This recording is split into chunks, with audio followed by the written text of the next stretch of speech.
Assalamualaikum warahmatullahi wabarakatuh. Sahabat rahimakumullah. Di video kali ini kita akan belajar tentang kebencian. Pada dasarnya ada dua fitrah manusia, yakni suka dan tidak suka. Level tertinggi suka adalah cinta. Level tertinggi tidak suka adalah benci. Suka belum tentu cinta, tapi cinta dipastikan suka. Tidak suka belum tentu benci, tapi benci dipastikan tidak suka. Ada kesamaan dari cinta dan benci, sama-sama menjadi beban pikiran. Cinta maupun benci, keduanya akan menjadi beban. Beban cinta adalah merawatnya, beban benci adalah melepaskannya. Karena tidak semua orang bisa merawat cinta, sebaliknya tidak semua orang bisa melepaskan benci. Yang berbahaya dari keduanya adalah tidak bisa melepaskan benci, sebab manusia lebih sering merasa benar, dan kebenaran versinya menjadikan dirinya mudah membenci orang lain yang menurutnya salah. Cinta atau benci, keduanya tidak gratis. Prinsipnya, memelihara sesuatu pasti ada ongkosnya. Artinya, harus ada yang dikorbankan. Dalam hal ini, korbannya adalah jiwamu. Dua kemungkinan yang terjadi pada jiwamu, tenang atau gelisah. Pada video kali ini, kita akan fokus membahas tentang kebencian. Di kesempatan berikutnya, kita coba membahas tentang cinta. Pertama, kita lihat kebencian. Kebencian merupakan emosi yang sangat kuat, sama kuatnya dengan cinta. Hanya saja kebencian melambangkan ketidaksukaan, permusuhan, atau antipati untuk seseorang, sebuah hal, barang, atau fenomena tertentu. Hal ini juga merupakan sebuah keinginan untuk menghindari, menghilangkan, bahkan lebih jauh untuk menghancurkannya. Sifat kebencian, pertama, pastinya sangat mendalam. Kedua, tahan lama. Yang terakhir, sifatnya intensif. Itulah yang melahirkan kebencian. Bahayanya kebencian hari ini, menurut Niza Yanai, hampir semua sumber konflik hari ini disebabkan oleh kebencian. Walaupun variabelnya bermacam-macam, visinya cuma satu, menganggap yang lain salah dan harus dihancurkan. Modus kebencian hari ini antaranya saling curiga, saling benci, padahal kadang-kadang yang membenci malah sulit menjelaskan sumber kebenciannya. 2. Pembenci. Ada 3 hakikat kebencian para pembenci. Pertama, dalam perspektif natural. Dalam perspektif ini atau cara pandang ini, kebencian merupakan watak dasar agresi yang bersifat adaptif. Perspektif ini memandang bahwa manusia memiliki bibit-bibit atau potensi untuk membenci. Ini secara alamiah atau bawaan dari asalnya. Sederhananya, setiap orang punya bibit membenci, walau ada fitrah lain yaitu mencintai. Dan sebenarnya ini semua adalah tentang pilihan. Pilih membenci atau mencintai. Dalam kenyataannya, pilihan tersebut tergantung kepentingan. Dia memilih mencintai jika kepentingannya diuntungkan, sebaliknya dia memilih membenci jika kepentingannya dirugikan. 2. Dalam perspektif psikologi. Dalam cara pandang ini, kebencian merupakan hasil dari pengalaman-pengalaman atau sejarah individu yang ditimbulkan dari ketakutan atau trauma. Contoh, pernah ditilang polisi, sehingga melihat polisi muncul rasa tidak suka. Bahkan ada yang mendalam sampai benci pada polisi. Contoh lain, semasa kecil sering ditakut-takuti dengan sebuah barang, sehingga trauma dan membenci barang tersebut hingga sampai dia dewasa. 3. Dalam perspektif sosial. Dalam cara pandang ini, kebencian terbentuk dari struktur pengalaman yang tidak hanya dirasakan oleh individu, tetapi ada faktor pengalaman sosial yang bersumber dari seperti dogma, doktrin, isu, dan juga stigma. Contohnya, melihat kejadian pembunuhan atau bom bunuh diri yang pelakunya diidentikan dengan jenggotan, celana cingkrang, cadar, dan lain sebagainya. Sehingga saat melihat orang dengan ciri-ciri tersebut muncul prasangka curiga, padahal belum tentu. Ini seperti ikut membenci kelompok lain yang mayoritas dibenci oleh kelompoknya. Dalam filsafat klasik, ada 2 jenis kebencian. Pertama, kebencian dari yang ditindas kepada yang menindas. Ini masuk akal, karena umumnya yang ditindas memang lebih potensial membenci kepada yang menindas. Tapi yang kedua, yaitu kebencian dari yang menindas kepada yang ditindas. Ini butuh ideologi yang kuat. Di sini konsepnya yang menindas merasa paling benar dan merasa dibenarkan melakukan penindasan, baginya yang ditindas adalah salah dan yang salah harus dimusnahkan. Kebencian seperti ini akan dia perjuangkan untuk selalu hidup dan juga selalu dipelihara sampai yang dibenci akan mendapatkan penderitaan dari dirinya. Kebencian seperti ini akan terus dia perjuangkan dan juga akan terus dia rawat kecuali yang dibenci merasakan penderitaan dari kebenciannya. Menindas dan yang ditindas keduanya harus ditolong karena keduanya dalam keadaan yang rentan merusak. Yang ditindas merusak karena kebencian tertindas, yang menindas merusak karena ambisi menghancurkan yang ditindas. Ini seperti perkataan Rasulullah SAW, "Unzur akhaka zaliman au mazluman." Dia yang sedang zolim atau yang dizolimi, keduanya harus ditolong. Ada dua kebiasaan dasar pembenci. Kalau kita punya dua ciri ini, berarti kita pembenci. Pertama, devaluation of the victim, menilai sangat rendah pada yang kita benci. Bahkan jika dia manusia, kita tidak menganggap dia manusia lagi. Bahkan saat kita ketemu dia, kita menganggap status manusianya hilang. Begitu kita ketemu maling, maka yang ada malingnya, seketika status manusianya hilang. Demikian jika kita ketemu koruptor, manusianya hilang, yang ada tikusnya. Makanya kalau ketemu pengen kita usir atau kita bakar, itu menunjukkan saat itu jiwa kebencian kita yang dominan. Kamu tidak setuju dengan koruptor? Iya, bahkan harus tidak setuju kalau pikiranmu masih sehat. Tapi caramu memperlakukan koruptor menunjukkan ada kebencian atau tidak.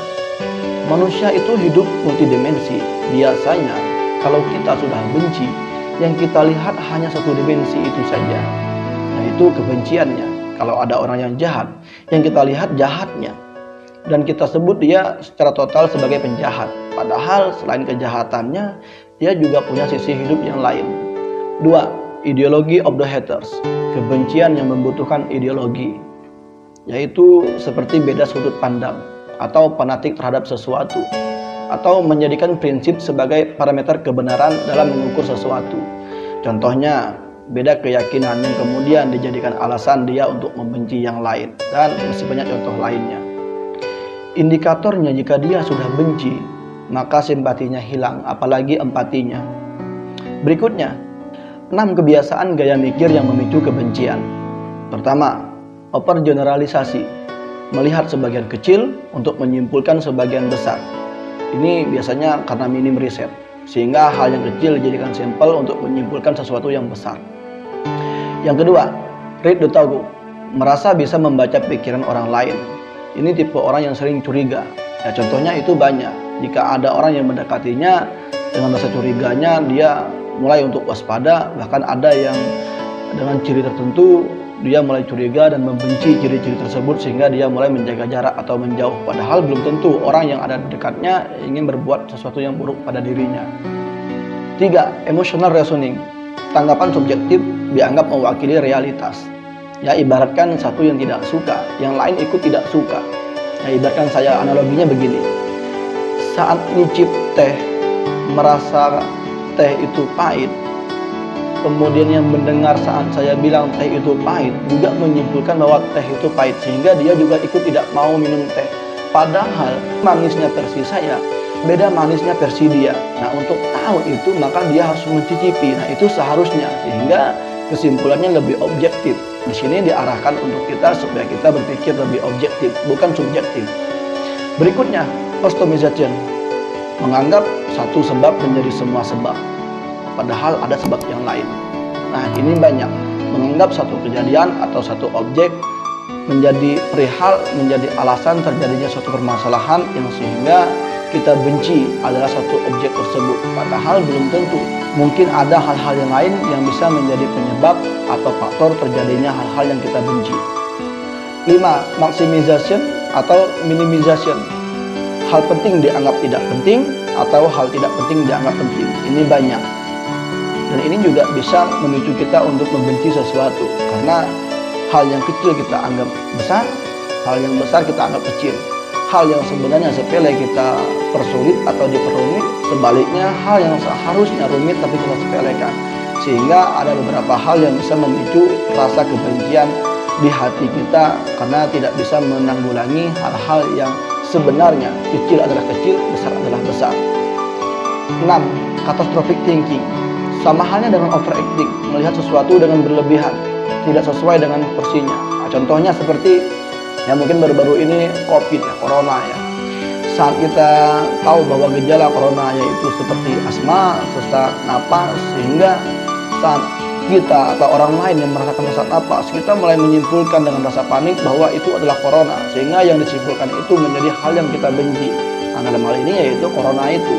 Untuk para pembenci, ada pesan yang harus dipikirkan sebelum dia menjadi pembenci yang terlatih. Karena apa? Bodohnya para pembenci, dia berusaha membuat yang dibenci merasakan kebenciannya. Padahal membenci sama halnya seperti meminum racun. Kamu yang minum, namun berharap orang lain yang mati. Padahal lambat laun racun itu akan membunuhmu. Sama halnya memegang bara api. Kamu yang memegang, tapi berharap orang lain yang merasakan panasnya. 3. Dibenci. Jangan takut dibenci.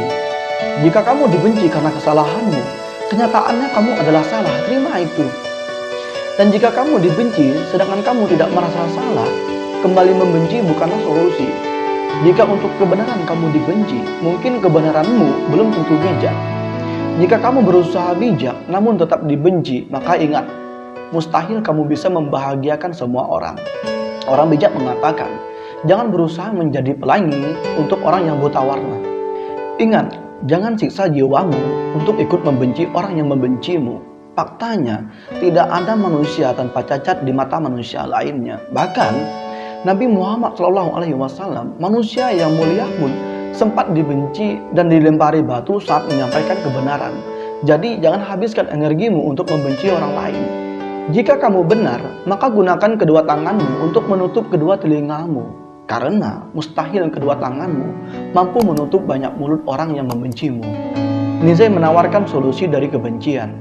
Untuk menghindari kebencian, dibutuhkan persahabatan. Dengan bahasa lain, akrabilah yang kamu benci. 4.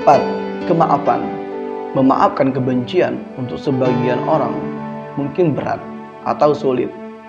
Tapi semoga dengan nonton video ini dia akan dipermudah. Memaafkan kebencian, pertama, pemaafan membuat kita bebas dari efek dendam dan kemarahan yang merusak. Yang kedua, pemaafan membuat kita bebas dari luka masa lalu dan memahami masa depan dengan perspektif yang baru. 3. Pemaafan membuat ruang gerak lebih luas dibandingkan membenci membuat aktivitasmu lebih sempit. Memaafkan membebaskanmu terpenjara dari rasa benci. 4. Pemaafan membuktikan diri kita masih manusia yang tidak hanya membutuhkan maaf tapi juga memaafkan. Ini disebabkan manusia tempatnya salah dan juga hilang. 5. Pemaafan memungkinkan kembalinya energi yang sebelumnya hilang untuk membenci orang lain. Faktanya, banyak pembenci yang berharap kebenciannya dirasakan orang lain sehingga dia berusaha untuk membuat yang dibenci merasakan kebenciannya. Namun, yang dibenci tidak tahu bahwa dirinya dibenci. Demikian, semoga bisa menjadi renungan. Subhanakallahumma wa bihamdika, asyhadu an la ilaha illa anta, astaghfiruka wa atubu ilaik. Wallahu a'lam bishawab. Wassalamualaikum warahmatullahi wabarakatuh.